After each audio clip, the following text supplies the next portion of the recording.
What's happening? What's up? Oh man, rocking and rolling. I appreciate you jumping in, and thanks for you guys out there tuning in, hanging out with us this morning. I've got my man, Mr. Gene Darden, in the house, and certified coach Gene Darden in the house. Man, I've been walking around all bowed up. I've been so proud of my coaching certification. I'm like, look at me. Hey man, there's only a handful of you out there, so it's really cool to see, and I'm excited to be able to what that means for everybody in the future. So cool, brother. What's going on? Give me some give me the lay of the land, kind of what you guys are seeing and experiencing out there. Woo, man. Market's taking a little turn, man. We're going from average days on market of about 2.3 minutes to about 20 days right now. I think these interest rates have got everybody a little bit in shock. For those of us that have been around a minute, they're not that high, but for those that haven't, they're like, oh my gosh. So it's definitely changing. So yeah, so it definitely is. I also, throw caution out there to what time of the year it is. Kiddos getting out of school, those summer vacation plans coming up. So there's typically still a little bit of seasonality this time of the year. So you don't want to lose sight of that as well. But Gene, we'll dive into that a little bit for you guys listening in. Any questions, comments, things on your mind, throw it into the chat, and Gene and I will unpack it for you. But Gene, give a little background. I know we've been on Expert Mentors, have had you on the coffee and coaching when we were doing that run. We had definitely the Coach Code podcast series, and so you're an incredible human, incredible leader, doing some amazing things there in your market and what you guys are building, and obviously have a massive future ahead of you. But for those that haven't had an opportunity to connect with you, man, I would love for you to kind of unpack a little bit of your background. Yeah, man. Yeah. So I got in real estate in 2008. Before that, I owned a cell phone franchise, and before that, I was in the U.S. Marines. And so I've been with eXp Realty for going on 4 years now, and started coaching with you a little over 2 years ago with a 4-person team. Man, we put in some business plans and some things that took the lid off, with a goal in mind our first year of going from 4 people to a mega team, and you and I were able to accomplish that. And now we're a 30-person team. We've got 9 ISA VAs from Spear Rocket. We got several projects going on, and our goal this year was to be $100 million team, and we are actually on pace to do that, man, which is pretty amazing, because it's really cool to be surrounded by a lot of people and a lot of great support and a lot of just badasses that get after it, man. And so to be able to understand how to create that culture and then foster that, man, has been huge. So that's kind of a quick background on us. We're in Birmingham, Alabama, so we're not a huge market. But it is a really good market, man. A lot of people are buying in this market right now, and in the Southeast in general, it seems to be pretty hot all over in a lot of places that I've been. But things are going really well. So, yeah, it's awesome, and you guys, it just kudos to, getting clear on the vision, and then putting a great plan in place. Right? We always talk right things, right order. It all starts with the vision, kind of where you're at, what you're wanting to do. And then making sure your business model is aligned accordingly, putting a great plan in place, and then go get the people. And I know, for you, when we started working together, one of your main things was escape working with buyers and sellers, and really, to do that, we have to increase headcount. So going from 4 to, over 30 is pretty dang impressive, especially in a short amount of time. But that has a lot to do with the business model and the value proposition of what you're being able to offer, and just hearing kind of how the structure is based upon what you're going to provide, And that's where I think a lot of agents that are trying to build a team get tripped up, because that's, the model doesn't align for them financially according to the value that they're trying to provide. And so it's a tricky thing to kind of figure out, but it first starts with what the heck you want to do. Yeah. And we've, we had to go backwards to go forward. I don't have the most, we charge really, really low splits, but man, we don't give any leads out. And so we had to find other ways to generate income and to pile onto that. And number one is bringing good agents on, and, or if they're new agents, having a system in place to be able to coach them to the level you need to, because it's all about numbers and performance when you're charging really low splits. I mean, we're down around referral type splits. Sure. But in a standard brokerage model, it's the same thing, except for they have caps. Well, on the team, we don't. It's just the value we provide. So we don't have a lot of turnover. And so it works really well. But like I said, man, those margins can get really tight, which forces us to truly understand our numbers, and then understand other ways that we can produce income and add to the team that might not necessarily be traditional with sales. But that's been the biggest blessing, because it's opened the door to, oh my gosh, there's so many things you can do in real estate that are just insane. I mean, I look at Justin Nelson over at Sphere Rocking and some of the things that he adds on the plays that he makes, or, and I look at some of you guys with some of the things that you did, that you talked to me about with Jay's team in the past, with ways you were able to generate additional income. And you'd be amazed when you get creative, what you can do with that. And it also opens your eyes to several other business models and several other opportunities out there that aren't just in the buying and selling world, so that keeps it exciting, keeps it fresh. And it's not necessarily just the everyday grind. It's more of a strategy, and how much fun can we have and what can we do with it? So it's the creativeness, right? It's like, what are all the ways? I mean, when the market shifted 7-8 time frame, and, short sales became, a way of life. I mean, for us to make payroll, we had to collect $1,000 check up front before we could take your listing. I mean, that was the only way we could make it work, right? What are all the moves? You always have a way out. The only way that you don't is when you give up and you stop trying. And there's always a move. There's always a way. And, my recommendation, if you guys are struggling with your business and kind of feeling the pressure right now, go read Ben Horowitz's book, The Hard Thing About Hard Things. And it'll shift your whole perspective of, okay, yep, there's a way, there's an opportunity here. Where is it? I just have to find the opportunity, for sure. Absolutely. Hey, Gene, so we've got, a question, just a newer agent, easily to get discouraged at times, asking kind of what to do to stay motivated. When you're talking with your team, your agents, your coach, you're coaching them, you're coaching all these other agents, like when they feel that way, what are some of the things that you push on your people, you recommend, things that you do to stay motivated?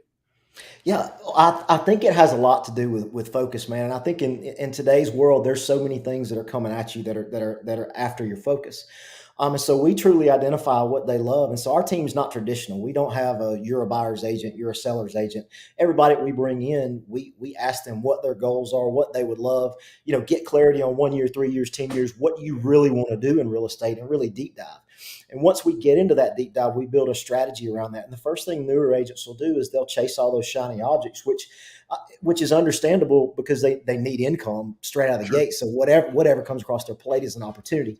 But you've got to be really careful with that, because if you get out of what you originally said you wanted to do and you just start chasing everything, it becomes overwhelming. And so all of a sudden you're doing 15 different things that are overwhelming and you're off task. And so we really try to stay focused on and strategic with exactly what they want to do, where they want to go. And that really lights that fire. And so while you may have to take a few lumps and do a few things early on just to get those first couple of checks, staying focused on your goal and being able to be strategic about your goal and add to that strategy. That's that word I like to use. That add to that on a daily basis, I think is what really keeps it fresh, because it really causes you to deep dive. And you've seen, I new agents all the time. I'll see them; they'll get just so lost in, everything is an emergency. And when I see that, what I've learned is everything's not an emergency. They are just not clear on what they need to be doing. Mm-hmm. And they just don't stay on path, and they let their focus get off on all those different things. So we try to rein that in. And what I found is it's always a momentum play. And the more you stay focused on where you want to go, at some point it breaks and that momentum takes over, and then you take off. So be patient that first 90 to 180 days, but stay laser focused on where you want to go and be relentless about it and be strategic about it and learn your craft, learn how to do it better, learn how to be better at it. And I promise you, when the levee breaks, it'll be a whole new world. And it takes a lot of discipline to do that. So Sure. Sure. And, when you look at it, it comes back down to Gene, my belief, right? For your business to be better, you have to be better. And so where that has to come in is, what are you doing to make yourself stronger each and every day? I love the, Hal's savers, right? The silence, the affirmation, the visualization, the exercise, the reading, the scribing. If you just implement those every day in your life, everything else is going to be better. And, our business capabilities are just in direct proportion to our capabilities, our leadership capabilities. And you have to understand, you can't lead, and this at a super high level, you can't lead another human until you can lead yourself first. And that's where those, the savers alone, right? And then if you're really wanting to take it to another level, I mean, that's where the 75 hard comes in. That you want to talk about discipline. Getting through 75 hard will create discipline, will create the habits that will serve you, your life, and your business at a much higher level. So when agents are kind of frustrated, people are they're lost. It's like, well, you got to get yourself right before you can get your business right. And being able to focus and commit to those things first, right? So we even look at the calendar, and the productivity tool, that's the calendar, is great. I used to say it's the number one productivity tool, but Shane Paris with the Farnham Street and Knowledge Project, he reframed it a little bit for me, and he said, "Man, the number one productivity tool." He said, calendar's a close second. He said, but the number one productivity tool is the ability to say no. And it's like, holy shit. Yeah, that's right. Like, but what you have to help. And I think to Tina's question is, what do I say no to? What do I say? absolutely. And I think that's it. I teach them, like I had an agent call me on the team the other day, and he said, "Hey," and we had just had a coaching session, and I'll go back to your point. The biggest thing that changed my career was getting a coach and studying my craft. The first 8 years I was in real estate, I was just basically an individual agent. I had 2 or 3 people on the team, but there was no structure, no anything. I think we just liked hanging out and having cold beer more than anything else. For sure. And I was producing 15 or 20 million personally, and that was good. But man, I was grinding and doing whatever, and everybody be like, "You need to come to this coaching thing. You need to come to this. You need to come to that." And I was like, "I ain't got time for all that, man. I don't need that.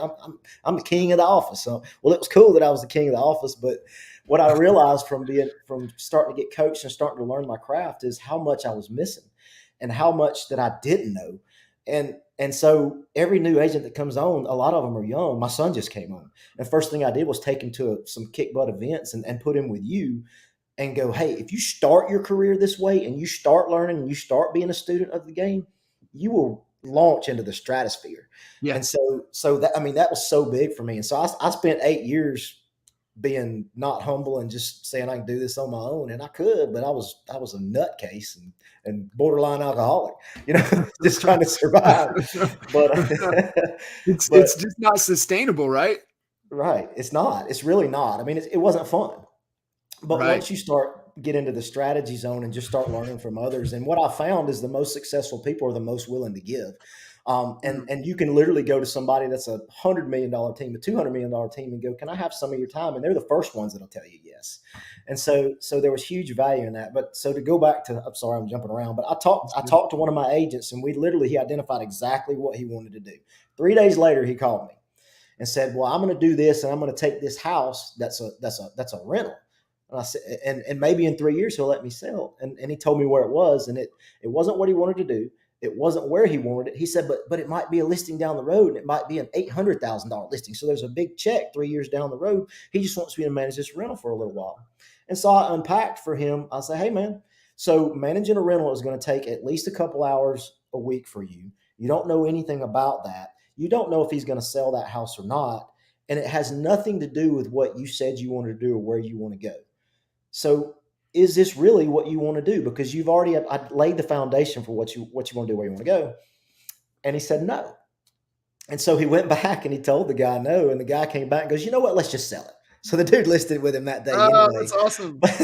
But it was just funny. And he just kind of, he just sat there for a minute after I said that. And it was that moment of silence. I'm like, well, did I upset him? Was I too harsh? Because I can be that way sometimes. But it wasn't that. It was just, it got him thinking. And he called me back a couple of days later. He's like, man, I'm so glad I said no. So that was just one of those examples of, once you are clear on where you want to go, no becomes a lot easier. So. It sure does. And it's a superpower, really being able to say no because you know what you're saying yes to. And most of the time it's because agents haven't developed a framework of how to make decisions. And so, like, understanding, vision, model, strategy, people, that's a framework. And you understand core values, that's decision-making framework. You understand freedom. What is your definition of freedom? What is your perfect day? Those are all examples of frameworks to help us make better decisions and make better decisions faster. And where you see tremendous growth, and this was a lesson with one of our mentors that we worked with. He was CTO at Infusionsoft, former CTO, Mark Chesley. And he said, it's just like, hey, how can I go faster? How can we go faster? How can we go faster? And he said, you guys can't go faster until you increase your decisions per. We were like, huh? Tell me more.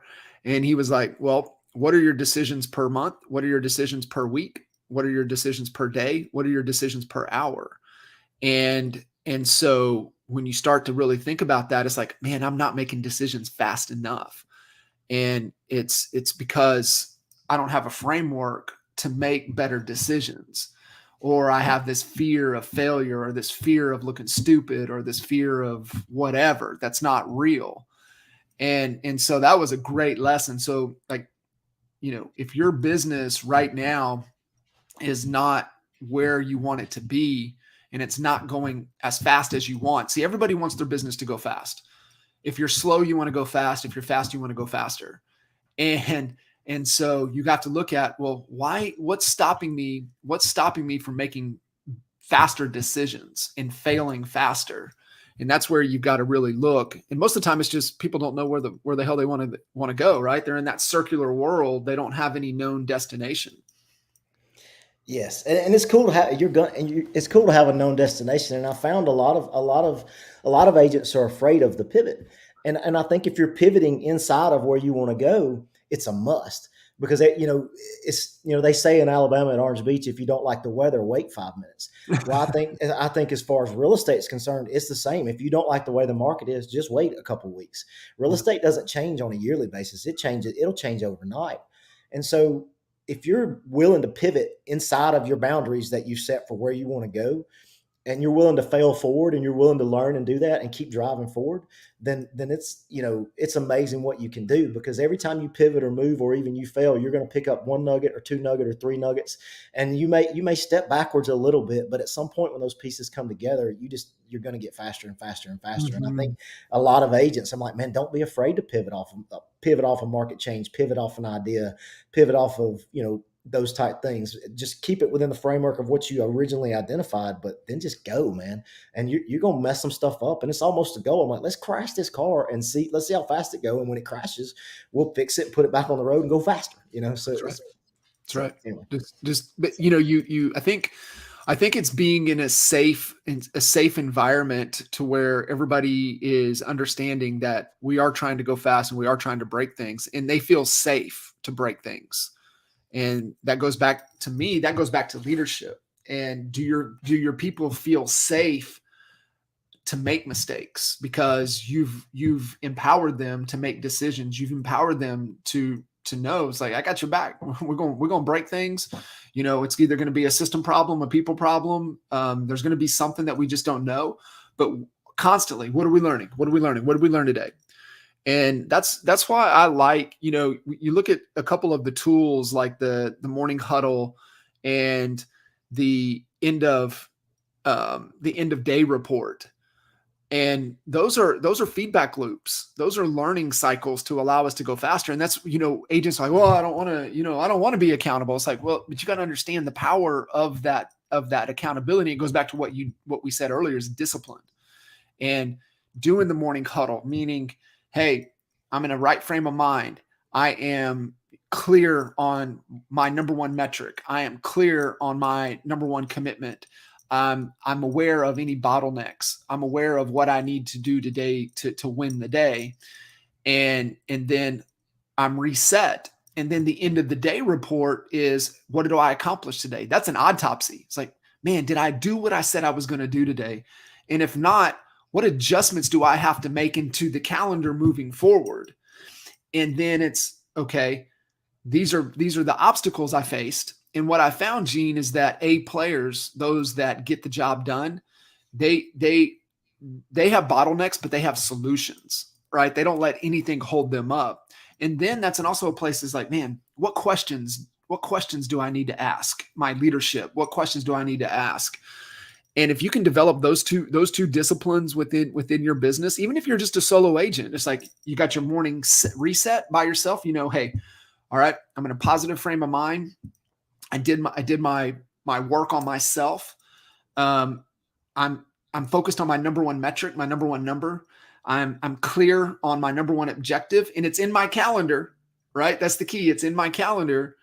And then I'm aware of any potential bottlenecks, and I know what I need to do. And then at the end of the day, do the autopsy. It's like, man, shit, did I do what I said I was going to do today? So you don't have to have a team to be accountable to. You've got to be accountable to yourself first. Yeah. I experienced it firsthand, and I would get into day reports from agents and things of that nature, and I would see it, and from a strategic level, I didn't do the best job of really diving in and unpacking that. And recently, we took on a big project working for a large investor, and so with my inside sales rep, they send the end of day reports, daily. And we started looking those numbers every day and just spending 2 or 3 minutes diving into what, why, and where. And what we ended up doing over a 90-day period was, and we didn't even realize it was happening at the time, is we would adjust this or shift this. And it was mostly in messaging because it's an inside sales rep. But we adjusted and shifted every time we saw a dip, to the point where we got the messaging so good that we've been able to duplicate that across a lot of markets. And it was just simply paying attention to that end of day report and having a 2-minute conversation. It literally didn't take more than 2 minutes, and going, okay, well, your stats for today on the number of appointments were this. What'd you do different? And then the next day, what'd you do different? And what'd you do different? And then everything that was boosting numbers, we kept. Everything that dropped numbers, we ditched. And it seems so simple, but it's become something extremely powerful that's benefiting our business in ways that we would never imagine. And it's all over spending 2 minutes a day just looking at it, having a brief conversation, and just being aware of what's causing it. Right. And I think it's really hard to slow down enough to go, well, what caused that? Because if your numbers dip or something changes, something caused it. So just looking into it, and there would be days we make adjustments that were horrible, but we just threw those out, But yeah, the good adjustments, man, it's moved the needle so much. And so to me, that was really, really evident and eye-opening, because I would get the end of day reports because you told me to, but I didn't. But that's the perfect example of how much value it is, and I realized a little bit of the value at that point. But once we were doing that, man, it was so eye-opening that now I do it with everything. But it was, anyway, I just want to share that example because it was pretty cool to see that happen. So I love it. And Tina, we see your question. I'll get to you in just a second. I just want to put a kind of a final emphasis on this. You as a leader have to constantly remind and encourage your team that, hey, the numbers tell the story. It's all about what we reveal we can heal. The data tells where the constraint is. It's theory of constraints. And it's like, no, I'm not going to be, if you're putting in the effort and you're committed because the desired outcome that you're after, and you're willing to commit to that, it does take courage to stay in the fight. It takes courage to do those things. It takes courage to represent those numbers. But when we can shine a light on it and we have a scoreboard and we can see, then now we know what capabilities we need to develop, what skill sets we need to develop, what technologies we need. Hey, maybe the data's off. Maybe we need a recheck on the data. Maybe we need a new strategy. But it's until that point that we have to understand, it's that don't get paralyzed out of fear because of your leadership. And the leadership is going to be, they're going to be pissed at me because I'm missing my numbers. If you're putting in the effort and you're putting time and you're doing the work, the outcome's not always going to be what we believe it to be. And this goes back to daily confidence. And I think this is another really important thing, Gene, for new agents or agents that are struggling. And it goes back to, the number one book recommendation is The Gap in the Gain. And falling back into, when we're not like closing deals, or we're getting into that scarcity, fight or flight type of space, then we fall right into the gap, and we're living in the gap. And so where we as leaders, even leading ourselves, and that's why the savers are so key, because if you do those things, then you've won the day. And then you look at our business, like, what is it within my control? What is it within my control that I can focus on today that's going to help me move my business forward? So Tina, as a new agent, you have to look at, okay, what is it that I'm going to commit to today that's within my control to help me move my business forward? It's real simple in this business, Gene. I mean, what else are there, right? There's time in seat, there's dials, there's conversations, there's appointments set. I mean, there's only a handful of things that really matter. And are you willing to commit to those things every day? Absolutely. And I think the momentum play is what's a beautiful thing. And agents, so I'll see agents and a lot of newer agents, they'll come in and they'll commit for 3 days. Well, I went back to that example of the reporting. It took us 90 days to perfect a message, but that perfected message has produced a considerable amount of contracts and something that's duplicatable. And when you're a new agent, you're not going to be, it's like swinging a golf club. The first time I swung a golf club, I don't think I hit anything. Well, a couple years later, I can hit a golf ball really well. Well, I didn't not swing a golf club that whole 2 years. I just kept doing more of it and got better. And it seems really simple, but the momentum play is when you're making those calls, when you're sending those texts, when you're connecting and making those relationships and talking about real estate. The more you do it and the better you get, that's what really starts that ball rolling and that momentum going. And then if you're consistent with it on a daily basis and you've got that time blocked out and it's non-negotiable for any of the other shiny objects that get in, that's going to be the biggest play. And the new agents that come on our team that go, hey, I don't need to know everything. Just give me the phones. I'm going to go at it. They always win. I immediately know they're going to be successful. The new agents that come on our team and say, I need to know everything before I do anything. And I'm like, well, I've been in real estate 15 years and I don't know everything. I don't know everything. So I'm the wrong guy to teach you that. But I think it's just it. Don't be afraid to be told no or leave me alone or whatever. It's not personal. 100%. But the better you get at it, the better you get at receiving it, the better off you are. But it's got to be a momentum thing, and it's got to be a level of consistency. And that level of consistency is going to create confidence. It's going to create business. And then once that ball gets rolling, it just goes faster and faster. Yeah, it is. It's the Seinfeld method, right? So if you guys don't understand, so the Seinfeld method was he had a calendar next to his desk where he would write every day, and he would write for X amount of time, and then he would put a red check mark on the calendar. And he didn't want to break the chain. So that's the whole thing, right? You get it 2 days, 3 days, 4 days, 5 days, and then you just don't want to break the chain. You want to keep it going. And it doesn't have to always produce results. I was listening to Rogan. He was Gad Sahad. If you haven't listened to that, he's incredible. But they were talking about that, right? And so Rogan was like, he sits down and he writes every day. He just writes. And that's where just constantly writing is where his content will come from for his bits, for his stand-up. And, and what he said, he goes, 9 days out of 10, the content that I write is terrible. But there's that one day that turns into gold. And so it's just the consistency of doing it. There was this story, and then we'll move on to Tina's question, and then Eric and Renee.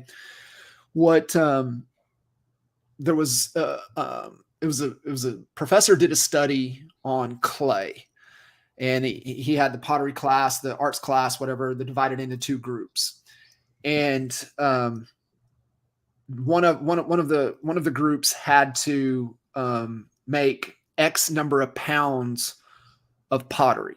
That was their assignment. The other group had to create one perfect piece of pottery. And what they found is that they went through the course, And what happened is that the group that created X number of pounds of pottery ended up creating better pottery than the group that was just focused on making one perfect piece of pottery. And so there's the lesson, is that you just do the work, and the perfect piece of pottery is going to come from doing the amount of work that you do. So it's just staying consistent and putting in the time. So Tina, so transitioning over to brand. Remember what brand is. Brand is just your reputation. So when people see that brand, what do they see? What are they getting?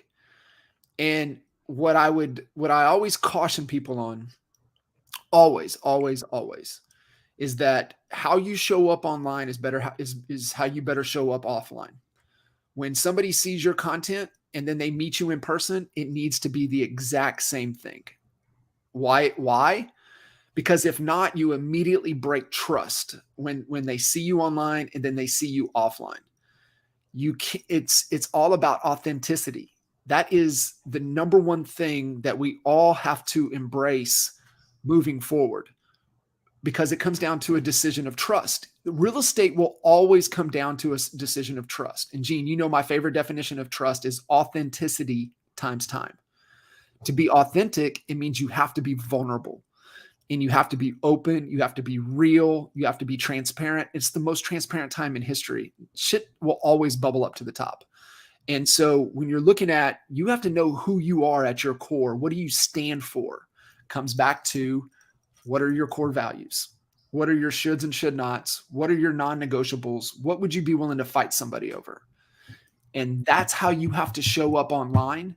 And that's how you're gonna have to same. It has to be one and the same, because the second you meet somebody in person and it doesn't match what they find on social, you lose trust. And so, Gene, you know this, we talk about this all the time. I mean, what's on social media is your resume. It is your absolute resume. I told my son, he was like, I'm ordering business cards. I said, don't order business cards. Just Oh, get your social media presence, because everybody's resume and their business card is just Google Tyler Darden, Gene Darden. And one thing that's cool is, and I think 9 out of 10 people get this wrong, John, is they're not authentic. And what happens is, if you're not authentic, you're not going to you're not going to attract the people that you want to do business with. And if you don't attract the people that you want to do business with that are like-minded, you're going to struggle, because there's going to be a clash there. mhm, Everybody's got what's the saying? There's a paddle for everybody's fanny. There's going to be people that love you and there's going to be people that hate you, and both are okay. And you have to be okay with that. But if you're authentic, then you're going to attract the people that you vibe with, and that's gonna take your business to another level as well. Because the people that you vibe with, guess who they vibe with? The same type people. So instead of bottlenecking it and just trying to be Johnny Perfection, be who you are, and those people will reach out. And I did it the other way. I was all about glitz and glamour and showing silly stuff on social media and just trying to be something that I wasn't, because that was my first social media classes. Looked like Dan Bilzerian or whatever. And that was horrible. But when I just started being me, and I'm goofy and I got plenty of I'm just that guy. But when I started putting me out, that's when my team started growing, and everybody that came to me and wanted to join our organization, I jived with. So it almost took care of the culture piece before they even got to me. 100%. Um, so that was helpful. So 100%. 100%. I couldn't agree with you more. And you nailed it right there, right? When you started being true to in showing up everywhere, who you truly are, it's a magnet. And that's where the attraction comes in, right? We all want to attract. Well, you have to be attractive to be able to attract. And I don't necessarily, mean, good looking and all of that. I mean, you have to be an attractive human being people would want to be around. And so you have to pass those tests. And so it's so important. And you got to know who your people are, and what are you uniquely gifted to solve. And that's the content. That's what you put out there. That's the things, you want to kind of focus on with the content strategy. Tina, what I would tell you is, being a part of Honey Badger Nation Fast Forward movement, there's nobody better. And I may be a little biased, but I just know, because um, writing for so many years and seeing the work that's put in and the knowledge, if you really want to take your brand to the next level, you need to connect with Holly. You need to connect with Holly. Message Holly Kitchens. There is nobody better right now in the game, period, that can help you dial your brand in and develop a content strategy that aligns to you and that aligns to the person that you want to attract and work with. Let's shift over here a little bit, Gene, and Eric's asking a great question, and I can give we can go a little context. I can give a little color to it, but I'm going to let you kind of unpack this. And Eric's question is, how are you utilizing Sphere Rocket? Well, when we first started, we started with an inside sales rep, and we needed administrative help, so we made 2 hires. Um, and and what we figured out was with that leverage that we received, it was really saving time, and we were 10x in the dollars because we had more time to do more things. And so as we experienced great experiences on the administrative side, then we brought in the social media side.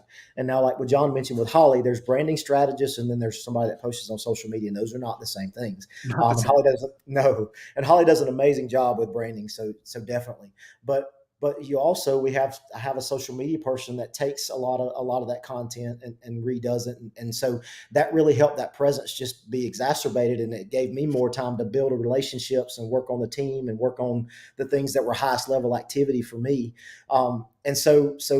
What we're doing with Sphere Rocket is putting people in places that are taking the place of the activities I don't need to be doing that keep me in the high level activities. And so from a profitability standpoint, from a growth standpoint, personally, team wise, all those things, it gives you time to clear your head and really make the decisions first versus trying to be all things to all people. And with Sphere Rocket, the way it's set up, it's a blessing because it's affordable. And to bring in somebody that's local in a lot of those, now there's some things that you can't replace locally, but a lot of things you can. And so to bring somebody in that can fill those voids for you and free up your time to do those biggest activities is going to be exponentially valuable. So every team's going to have a different structure, a different direction. But if you can just identify the things that are on your plate that you don't need to be doing but have to be done, and clear that space, then that's going to be huge. So I hope that answers your question, but it's really take all the low level activities or activities you don't want to do off your plate so you can run in your gift zone. And if you can do it in an affordable way, what you'll find is there's no cost associated. There's a cost benefit, not a cost. Mm-hmm. And so that's been the biggest thing. Yeah, it comes back down to, the challenge that we've always encountered. You come back down to salary cap. And, most agents don't know how to structure the financials in the business model correctly in their business. And, they know they need help. However, they don't know how to understand the dollars they have. We only have so many dollars to put the best team on the field. And the problem Justin has been able to solve. Now, the VA world has been out there for a long time. This is nothing new. What I like about Justin and Sphere Rocket and what they're doing, and I always tell people, Sphere Rocket is a talent hunting and training organization. That's all they do. They help you find the talent that you need in your business, and they have all kinds of crazy, ridiculous training to be able to plug people into. What I will say, though, and Gene, you know this, is that you have to be clear on what you need help with. Yes. What is the function and the roles and responsibilities, and how are you going to measure success? You need that first. And we have a little saying, batteries included. What is the number one skill set that they already come installed with? And you go the VA route, they're a human being, just like, and they have to be a part of the team. They are a core part of your organization. My leadership team my entire team is through Sphere Rocket. I'll tell you guys that. All right. My integrator, my head of marketing, my head of operations, my bookkeeper. Thank you, Gene, bookkeeper. My whole marketing team, copywriter, videographer, video editor,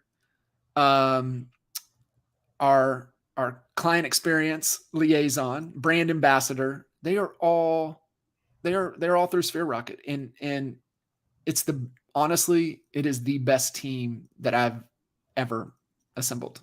I mean, just hands down. It's not even close. And I've had some great teams in the past, and it's just different. And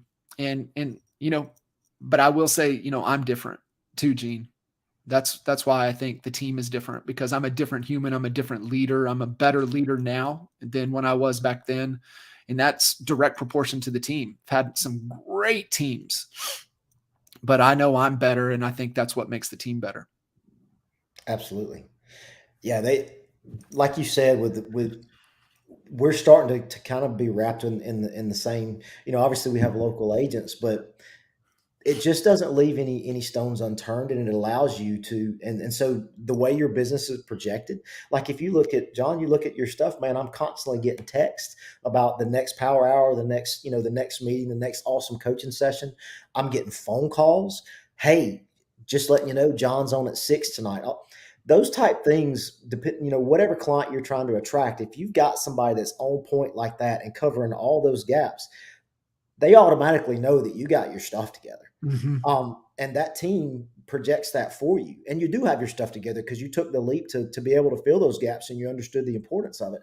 So when they see that there's no holes in your business, and that you're leveraged out to make sure that happens, that speaks a lot about who you are and how you run your business and how you're going to take care of their business in whatever capacity they're looking for. And so that's a massive value add in any form. And it also gives you the freedom and the headspace to, go run an extra 10, 15 miles, or spend an extra hour in the morning, or do some things that make you a better person so you can give more, versus being that all to everything. So there's several different things that come into play.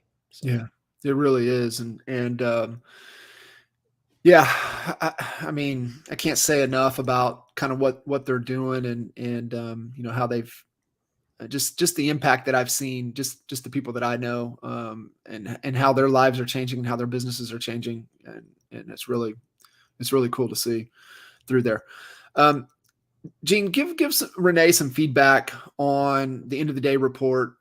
And I know it was always a struggle with our agents, and it's just like anything, right? We need to be reminded more than we need to be told. And so it's just the constant reminder on them. Admin, kind of your internal team members, that's non-negotiable. And it's never an issue. But the agents, it's sometimes a struggle. Like how have you been able to kind of address that, keeping them, on point, understanding the importance of it, how it creates a feedback loop for them? From a leadership role, really studying that report and looking at the data, and realizing what they send me, there's always going to be a new position we can take that's going to move the needle. And so, first of all, like you said, it's the reminder. And in today's day and age, and we talked about this the other day, it used to be somebody's got to be reminded 7 times before they do it.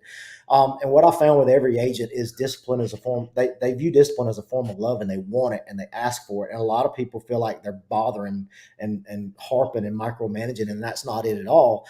And what your agents will discover is, as you pay attention more and more to that daily feedback, and then you engage with, hey, I see where you dipped in this area, or you struggle in this area. Have you thought about this? Have you thought about that? Once they start seeing the needle move because of some leadership and some strategy and some helpful hints that you give on a daily basis, and they start seeing that momentum build, it becomes something they will not forget to do, because they know there's going to be value coming back at them. So that door's got to swing both ways. It's the value that you get from understanding their business, understanding where they are, and then the value you give with dissecting that, and then giving them leadership steps to take, to go a little further. And it's kind of like, if I could just have my swing coach play every hole with me and tell me what's wrong with my swing, I would probably be a lot better. Well, in the business world, you kind of can, and the end of the day report does that for you. Yeah, it's feedback loop. Nothing slips through the cracks, right? Every 24 hours, you're creating.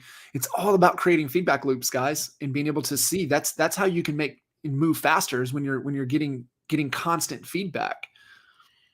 So, Yeah, and that's it. Once they see that value and realize it's not a micromanagement tool, and they don't see it that way anyway, but once they realize how strong a tool it is for them to move their business forward, it becomes a non-negotiable for them. So Yeah. It goes back to, your values. And, one of ours is, we believe that you have to be growing personally and professionally every day. And the only way you grow is through awareness. And you've got to have feedback loops around you to create that awareness, because we all have blind spots. So we look at, that feedback loop within our business, but then that's why we also talk about your circle and your environment, why that's so important. And you need to have people that are in your circle that are willing to tell you what you need to hear, not what you want to hear. That's how you grow. That's how you move fast. And so it just really comes down to having those tools to be able to create feedback loops. And I loved how you said that, right? They don't think it's a micromanagement tool. They know it's a feedback tool to help them make, to get better. to the point where they're like, "Hey, did you see my report?" And I'm like, "No, not yet, but I'll look at it. I Yeah, yeah, promise." yeah. Yeah. So It also helps with your team to centralize one central location to ask questions, because I know, me, when I get bombarded with a bunch of emails, I just won't answer them. And so, but they know that they've got one portal to ask questions that will get seen, and that will get, addressed. So that really helps as well. Um, Eric, I'll so you go right things right order, and you go, vision, model, your plan, and then the people. And so the question then becomes, hey, what are we trying to accomplish, and do we have the team in place to help us execute on the plan? And so Gene, kind of maybe unpack that a little bit more for Eric. When you step back and you're like, okay, hey, this is what we're trying to accomplish, do we have the team, or what does the team have to look like in order for us to execute on this? Was that kind of the process that you went through, and you're like, okay, this is what we need, and then now we have an alternative to be able to help us find that talent? sure. So are we referring to Sphere Rocket again as far as how I Mhm. put those in place? Okay, Yep. yeah. So yeah, so some of the things that we were trying to do, we talked earlier about I had low, we had super low splits. And so one of the things we were trying to solve was, budgets get really tight in certain times of the year, certain quarters, that type stuff, the way we operate. And so I wanted to do something that would add value but not change splits and add income. Well, when we brought an ISA on and got them to the certain level where they were so good, when we were handing off appointments going, they're ready to go, agents were like, yes, I'll be glad to pay a higher split for that piece of our business. And so we were able to solve for some of our revenue issues with that. So the ISA was first. Well, the ISA started creating a lot more contracts.